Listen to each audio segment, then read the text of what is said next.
십자가에서의 죽으심을 이기시고 승리한 날을 기념하고 예배드리기 오신 여러분들께 부활의 날 우리 모두 함께 동참할 수 있게 되는 그런 은총이 가득하기를 축복합니다. 부활의 소망으로 오늘도 살아갈 수 있게 되기를 더욱 축복합니다. 그리고 여전히 은혜로운 찬송 힘찬 찬양 준비해 주셔서 고맙습니다. 부활하신 주님께서는 우리가 성경을 읽어보면 이런저런 다양한 현장에서 여러 제자들을 만나 주셨습니다. 그 중에 요한복음에 의하면 부활하신 날 저녁에 제자들이 여전히 유대인들을 두려워하고 그러며 문을 잠그고 있었는데 주님이 그 자리에 나타나셔서 저들에게 평화를 주시죠. 그런데 그 자리에 도마라고 하는 제자가 없었습니다. 나중에 도마에게 제자들이 말합니다. 우리가 부활하신 주님을 보았다. 그래서 도마가 의심하면서 말하죠. 내가 내 손가락으로 그 손을 만져보고 옆구리에 손을 넣어봐야 되지 나는 믿을 수가 없다. 여드레 후에 제자들이 모이고 도마도 있는 자리에 예수님께서 나타나십니다. 그리고 도마에게 너 왜 믿음 없는 그런 말 했느냐 하시면서 믿음 없는 자가 되지 말고 믿는 자가 되라 이렇게 말씀합니다. 의심이 많았던 도마가 불신을 넘어서 믿음을 갖고 나서 그는 사도의 직무를 잘 감당하고 또 전설적인 이야기에 따르면 인도까지 와서 복음을 전했고 그리고 또 어떤 분들에 의하면 김해까지 왔다고. 그래서 가락국이 기독교 국가가 됐다고. 그리고 다시 돌아가서 인도에서 첸나이라고 하는 곳에서 순교를 하게 됩니다. 지금 도마 기념교회가 첸나이에 있는데 그곳에는 육신이 시신이 다 썩었는데 손가락만 안 썩고 남아있다고 그래요. 그래서 그거를 보관하고 있다는 그런 기념 예배당이 있습니다. 어떻든 믿음 없는 도마에게 주님이 나타나셔서 내가 믿음 있는 자가 되라 이렇게 말씀하신 것처럼 오늘 이 부활의 아침에 예배 드리는 우리 모두에게도 주님이 똑같은 말씀을 하시는 줄 믿습니다. 믿음 없는 자가 되지 말고 믿는 자가 되라. 도마뿐이 아니고 우리도 믿음 없어서 믿음 없는 말과 행위를 할 때가 종종 있기 때문에 그렇습니다. 오늘 본문의 말씀은 부활의 날 아침에 있었던 일입니다. 여러 여자들이 향품을 사서 준비했다가 안식 후 첫날 매우 일찍 해 돋을 때에 무덤을 찾아갑니다. 그러면서 또 말하기를 누가 이 돌을 굴려줄까 염려하면서 가죠. 쓸데없는 향품이었고 쓸데없는 염려입니다. 그렇죠, 여러분? 이들은 예수님이 부활하실 것에 대해서 전혀 믿지 않았고 전혀 기대하지 않았습니다. 그러니까 시신을 처리할 향품을 준비하고 굴을 어떻게 돌을 옮겨 놓을지 그 걱정을 하면서 주님이 묻히신 곳을 향해서 가고 있었습니다. 이들은 주님을 사랑한 사람들입니다. 사랑이 있어요. 그리고 용기도 있어요. 제자들은 용기도 없어서 지금 숨어 있는데 여인들은 용기를 내서 그 무덤을 찾아왔으니까 대단한 용기와 주님을 향한 사랑을 가진 이들이죠. 그런데 이들이 믿음은 없었어요. 예수님의 부활에 대한 믿음이 전혀 없었던 거죠. 요즘 애들 표현으로 한다면 1도 없었어요.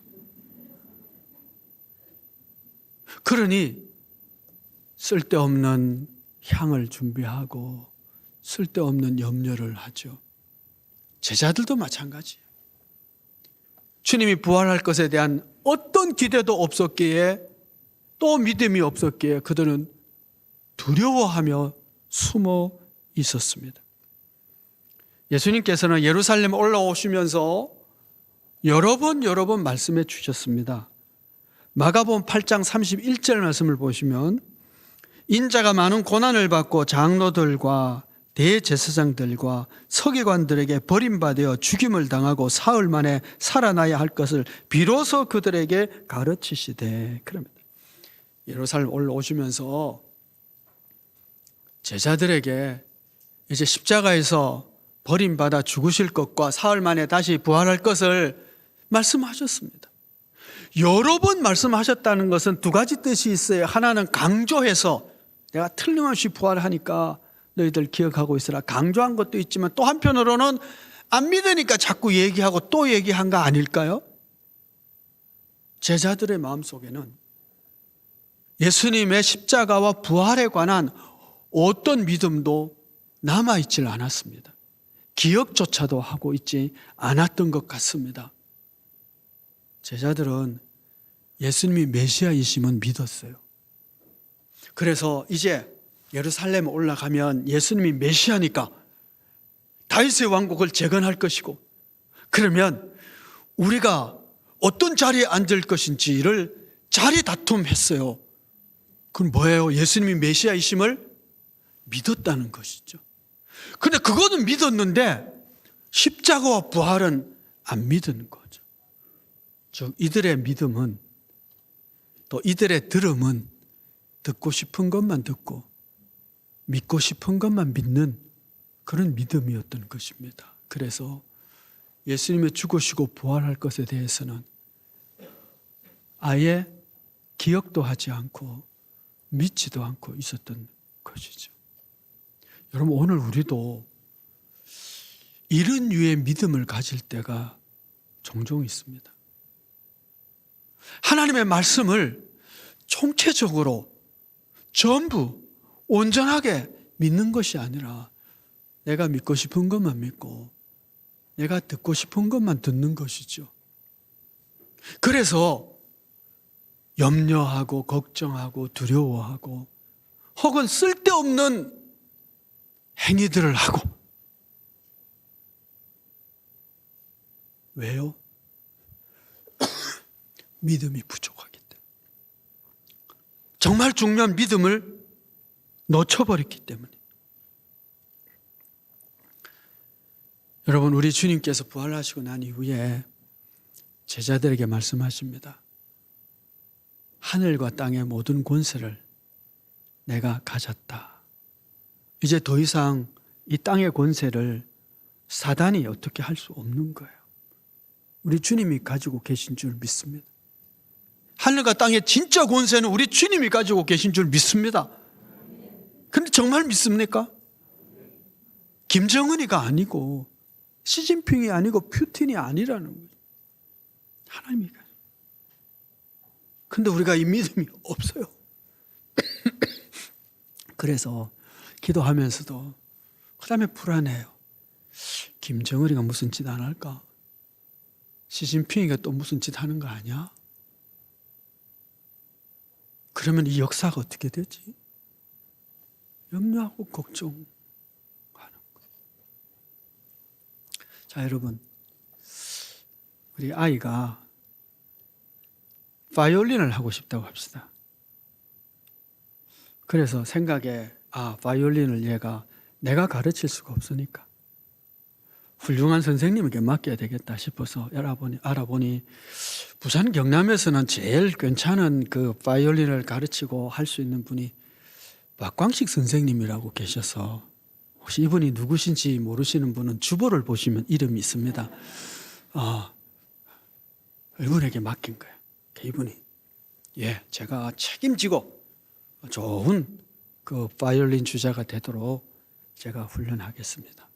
잘 양육하겠습니다. 그 맡겼어요. 그럼 내가 염려할 필요가 있어요, 없어요? 수시로 어떻는지 이랬는지 저랬는지 뭐 제대로 하는지 잔소리하고 그럴 필요가 없어요. 좋은 선생님께 맡겼으니까 선생님 알아서 하실 거라고요. 기도를 하다 보면 우리 성도님들을 위한 기도를 하다 특별히 병자들을 위해서 기도하다 보면 마음이 참 힘들 때가 있어요. 하나님, 저 세월이 좀 됐는데 저 힘든데 주님 좀 속히 고쳐주시면 안 됩니까? 하나님 뭐 하십니까? 근데 마음에 그때 드는 생각은 뭐냐 하면, 야, 너가 그 사람을 사랑하는 것보다 주님이 더 많이 사랑하시는, 그쵸 여러분? 주님이 더 많이 사랑하지 않겠어요? 나보다 더 주님이 사랑하신다. 나보다 주님이 더 능력이 많으세요. 그러면 주님께 맡겼으면 이제 너는 기도하고 그 다음에 염려 걱정은 다 맡기면 안 되냐? 그런 말씀을 하시는 것 같아요. 그럼 어떠세요? 여러분 자녀들에 대한 기도도 마찬가지 아니에요? 주님께 맡기고 나보다 주님이 내 자녀를 더 사랑하는 줄 믿습니다. 그런데 우리의 믿음이 어디 있느냐는 거예요. 믿음이 없으니까 기도하고도 염려하고 기도하고도 짜증내고 기도하고 두려워하고 기도 안 하면 안 되죠. 기도해야죠. 그리고 맡겼으면 하늘과 땅의 모든 권세를 지니신 우리 주님, 전능하시고 우리 아버지 되신 하나님이 만드신 이 땅 통치하시는 세계, 내 뜻대로 내 생각대로 내 기대대로 되지 않았으면 기도했으면 그 다음에 하나님의 선한 뜻이 있겠지. 하나님 제가 뭘 하면 좋을까요? 그렇게 하나님 앞에서 내 신앙적인 자세를 다시 점검하고 그리고 믿음으로 걸어가면 되지. 하나님이 마치 뭐 잘못하신 것처럼, 하나님이 이렇게 하면 안 되는데 잘못하신 것처럼 불안해하고 염려하고 두려워하고 우린 너무 믿음이 없어요. 정말 우리의 믿음이 어디에 있는지 볼 필요가 있죠. 그 장례식 설교를 할 때 제가 반드시 쓰는 본문이 히브리서 11장 13절 이하인데 믿음으로 죽은 분들에 대한 얘기가 나오거든요. 이들은 믿음을 따라 죽었으며 그러면서 이 땅에서는 나그네로 살다가 저 본향 찾는 자인데 그 본향은 더 나은 본향이다. 하늘에 있는 것인데 그들의 기대를 부끄럽게 하지 않기 위해서 하나님께서 하늘의 한 성을 예비하셨느니라. 여러분 하나님께서 믿음으로 살다가 믿음으로 죽은 자들을 위해서 더 나은 본향을 저 하늘에 지은 줄 믿습니다. 그럼 정말 믿습니까? 그런데 더 나은 본향, 더 나은 본향. 나가사키를 가면 일본에 26 성인 기념관이라고 하는 곳이 있어요. 그곳에는 그 풍신수길이 이제 기독교 금지령을 내리고 나서 이제 믿는 자들을 다 잡아서 뭐 고문하고 죽이고 배교시키고 막 이러던 시절인데 오사카 교토에서 예수 믿는 사람 잡아서 양쪽 귀를 잘라버리고 그리고는 800km 정도 되는 나가사키까지 끌고 옵니다. 그러니까 교육을 시키는 거죠. 예수 믿으면 이렇게 된다. 이렇게 처벌할 것이다. 800km를 걷게 해가지고 그리고 이제 나가사키 언덕에서 처형을 합니다. 그들이 이제 성인으로 이렇게 봉인이 돼서 쫙 있는데 그 앞에 가서 이렇게 그 조각을 보면 키가 근데 키가 딱 작은 두 사람이 있어요. 아이들. 12살, 13살 된 아이들. 그래서 그 순교한 아이들의 형상을 이렇게 보면 가슴이 멍해져요. 그리고 이런 생각을 하게 돼요. 저 아이들이 어떻게 순교할 수 있었을까? 살고 싶은 열망이 참 많았을 텐데 저 아이들의 가슴에 더 나은 본향에 대한 그 믿음과 소망이 확실했기 때문에 순교할 수 있었던 거 아닐까요? 저 아이들에게 어떤 그런 믿음이 있었지? 나는 과연 그런 믿음이 있나? 이런 생각을 하게 돼요. 여러분, 믿음이 있으면 행동이 달라지게 돼 있어요. 믿음이 없으니까 제자들은 숨어 있었어요. 믿음이 없으니까 염려하고 있었어요. 믿음이 없으니까 향품을 준비하고 있어요. 쓸데없는 돈을 쓰고 있었던 것이죠. 우리도 믿음이 없으면 쓸모없는 삶을 살아가요. 가치 없는 행동을 하게 될 것입니다. 믿음이 없어서 생겨지는 어리석은 일들이 나타나는 것이죠. 우리가 세상과 별반 다름없는 삶을 살고 있다면 우리 믿음이 없기 때문에 세상 사람들과 별반 다르지 않게 생각하고 행동하고 말하며 살아가는 것입니다. 정말 믿음이 있다면 달라졌을 거예요. 이 부활의 아침, 부활의 주님을 만나자 이 제자들이 바뀌게 됐죠. 도마에게 이렇게 말하잖아요. 믿음 없는 자가 되지 말고 믿는 자가 되라. 오늘 우리도 믿는 자가 되기를 소원합니다. 그러면 어떻게 해야 믿는 자가 될까요? 믿음 없는 자리에서 믿는 자가 되는 비결이 뭘까요? 우리의 믿음이 좀 더 온전하게 회복되어질 수 있는 믿음 회복의 자리가 어디일까요? 오늘 7절 말씀 보시면 이렇게 말씀을 합니다. 무덤 속에 있던 한 청년이 여인들에게 말하죠. 또 빨리 가서 그의 제자들에게 이르되 그가 죽은 자 가운데서 살아나셨고 너희보다 먼저 갈릴리로 가시나니 거기서 너희가 배우리라 하라. 갈릴리로 가라. 그곳에서 부활의 주님이 너희를 기다리고 있고 그 주님을 만나야 된다는 것이죠. 여러분, 부활 이후에 여러 장면들을 볼 때에 부활의 주님을 만난 자들은 삶이 바뀌는 것을 보게 됩니다. 그렇죠? 도마가 바뀌었잖아요. 믿음 없다가 주님, 부활하신 주님을 만나고 난 이후에 그 믿음을 고백하고 바뀝니다. 엠마오로 내려가던 제자들이 아니 여인들이 뭐 빈무덤을 보고 와서 주님이 부활했다 하더라 그 얘기 나누면서 내려가고 있어요. 그런데 주님을 만나죠. 어떻게 합니까? 다시 예루살렘으로 올라가죠. 제자들이 두려워서 떨며 숨어 있다가 부활의 주님이 와서 평안이 있을지어다 하자 그들이 평안을 얻게 되고 믿음이 생겨지게 돼요. 그런데 주님이 뭐라고 말씀하시느냐 하면 내가 갈릴리로 먼저 가니 갈릴리로 와서 그를 뵈라.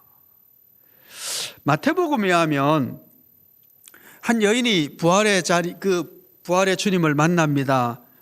28장 10절에서 이 여인에게 이렇게 얘기합니다. 이에 예수께서 이르시되 무서워하지 말라. 가서 내 형제들에게 갈릴리로 가라 하라. 거기서 나를 보리라 하시니라. 거기 갈릴리에서 부활의 주님을 만날 것이니 그거 기다릴 테니까 와라 그래요.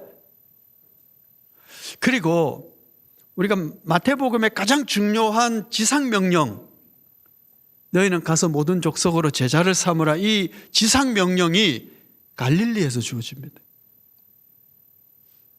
갈릴리 굉장히 중요한 땅인 거예요. 거기서 와라. 거기서 나를 볼 것이다. 부활의 주님을 만나면 너희가 믿음이 사라졌던 믿음이, 허물어졌던 믿음이 다시 세워질 것을 약속하는 말씀이죠. 그러면 왜 갈릴리죠? 여러분 생각해 보세요. 아니 예루살렘이 부활의 주님을 증거하기가 훨씬 좋은 것 아니까? 그거 빈무덤이잖아요. 제자들에게 빈무덤으로 다 와라. 자 봐라, 요 빈무덤이지. 그래 내가 이렇게 살아났어 하면 훨씬 더 시청각 교육이 좋은 장소 아니에요? 근데 왜 예루살렘이 아니고 갈릴리로 오라고 그러는 것일까요? 잘 모르겠어요. 그러나 하나 알 수 있는 것은 뭐냐 하면 우리의 무너진 믿음이 회복되는 곳은 예루살렘이 아니라 갈릴리라고 하는 거예요. 우리의 잃어버린 믿음을 회복할 수 있는 곳은 예루살렘이 아니라 갈릴리라고 하는 거예요. 우리에게 계시하여 주시는 거예요. 대한민국을 복음화하기 위해서 우리 모두가 교회를 하나 세운다고 합시다. 대한민국을 복음화하기 위해서 교회를 세운다고. 그러면 서울에 세워야 될까요? 독도에 세워야 될까요? 너무 바보 같은 질문이죠. 당연히 서울에 세워야죠. 그렇죠? 많은 사람이 모이고 경제 혹은 모든 정치 권력의 중심지, 가장 영향력이 강한 곳, 교회를 거기 세워야 돼요. 첫 번째 교회가 어디 세워지죠? 예루살렘에. 영향력이 강하니까, 온 유대의 복음을 전할 수 있으니까. 그런데 여러분, 그건 사역의 현장이고 회복의 현장은 갈릴리인 거예요. 갈릴리에서 회복되고 사명을 회복하고 믿음을 회복하고, 그리고 예루살렘에서 성령 받아 교회가 시작이 돼요. 여러분, 사역의 현장에 가기 전에, 부르심의 일을 감당하기 전에 먼저 우리 믿음이 온전해지고 우리의 믿음이 회복되어져야 됩니다. 그것은 기적과 주님이 부활하신 현장이 아니라 갈릴리. 왜 갈릴리일까요? 갈릴리가 은혜의 땅이기 때문에 그렇습니다. 그곳에서 제자들이 주님의 부르심을 받았기 때문입니다. 평생을 고기 잡다가 그냥 끝내야 될 인생인데 주님이 예루살렘 출신이 아니라 저 변방, 중심에서 멀리 떨어져 있는 저 변방에 있는 사람을 주님이 만나서 사도로 삼아 주셨던 그 은혜의 현장이죠. 평생을 죄인이라고 손가락질 받는 세리로 살아야 될 마태가 사도로 부르심을 받은, 자격 없는 자가 하나님의 사도로 부름을 받는 이 은혜의 현장이 갈릴리이기 때문에 갈릴리가 회복의 현장인 것이죠.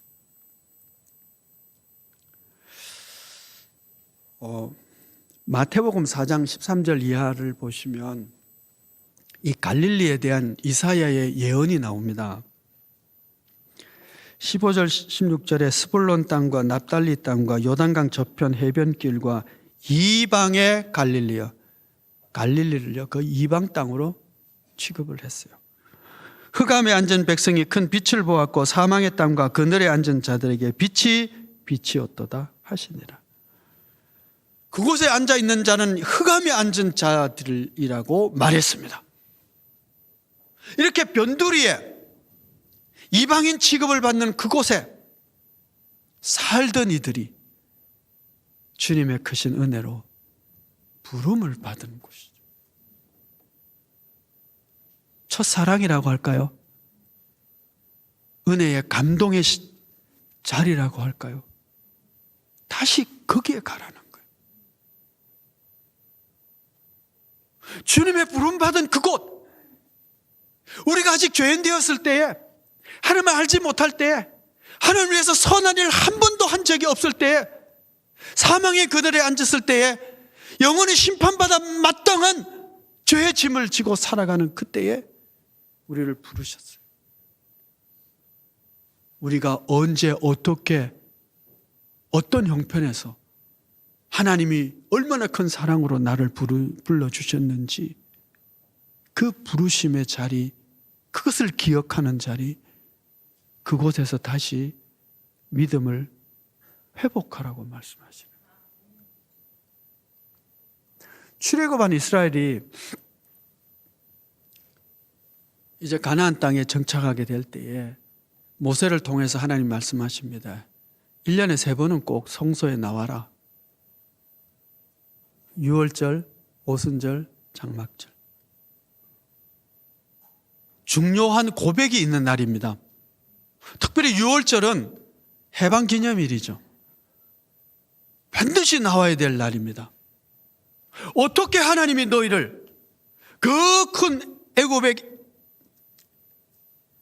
권력 아래 신음하고 있던 노예를 자유케 했는지를 기억하는, 하나님의 그 큰 능력과 사랑과 부르심을 기억하는 날이 6월절인데 반드시 나와야 된다. 이 날은 지난번에도 말씀을 드렸지만 요시야의 종교개혁 시대에 뭐라고 기록하느냐 하면 사무엘 시대 이후에 이렇게 6월절을 지킨 적이 없었더라. 무슨 얘기예요? 수백 년 동안 이스라엘이 6월절을 안 지킨 거예요. 해방 기념일을 안 지킨 거예요. 하나님이 우리를 어떻게 사랑하시고 어떻게 구원하셨는지 그 사랑을 다 놓쳐버리고 잊어버리고 있었어요. 그러니까 망하는 거죠. 믿음이 회복될 수 있는 자리를 갖지 못한 거죠. 여러분, 우리가 수시로 하나님의 은혜를 기억할 필요가 있습니다. 고난주간을 기억하고 십자가를 기억하고 부활절을 기억하고, 내가 어떻게 하나님의 크신 은혜로 구원받았는지를 감격하고 감사하는 것이 내게 회복되어질 때 믿음이 회복되어지는 거예요.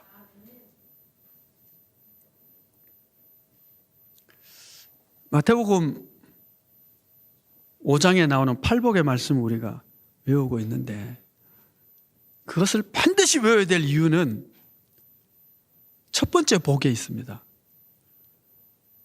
심령이 가난한 자의 복이죠. 내 믿음이 요즘 좀 이상하다, 힘도 없고 뭐 짜증나고 믿음이 흔들리고 그렇다, 그러면 반드시 팔복의 첫 번째 복을 확인하셔야 돼요. 그 복을 확인하면 믿음이 회복되어지기 시작하는 첫 번째 문의입니다. 심령이 가난한 자가 복이 있어 천국이 저희 것임이니라. 천국 시민이 되려면 반드시 심령이 가난한 자가 되어야 한다는, 이걸 점검하셔야 돼요. 심령이 가난하다는 것은 여러 번 설명을 드리지만 내가 아무것도 아닌 존재구나, 내가 하나님 앞에 내세울 선한 것이 아무것도 없구나 라고 하는 것을 인정하는 자가 천국 시민이라는 거 하는 거예요. 그런데 믿음의 시험이 언제 오는 줄 아세요? 내가 꽤 괜찮은 사람이라고, 내 정도 되면 하나님도 인정할 만하다고, 이런 생각을 하는 순간 망하는 거예요. 그 교만이 패망의 선봉이니라. 우리는 아무것도 아닌 존재, 돌들로도 아브라함 자손을 만들 수 있는 하나님이 나를 자녀 삼아 주셨어요. 내가 똑똑하고 잘나서가 아니고 그냥 사랑하셔서 나를 불러주셨어요. 여기서 우리의 믿음이 회복되어지는 것입니다. 이게 우리의 갈릴리입니다. 여러분, 각자의 갈릴리를 한번 확인해 보시기를 바랍니다. 내가 주님을 만난 그곳, 내가 감동적으로 하나님의 사랑을 입었던 그곳, 그 언제인지 그 기억을 기억하시고 그 자리에서 다시 믿음을 시작하셔야 됩니다. 그곳에 가시면 날 사랑하시고 나를 위하여 십자가에 죽으시고 부활하신 그 주님을 만날 수가 있습니다.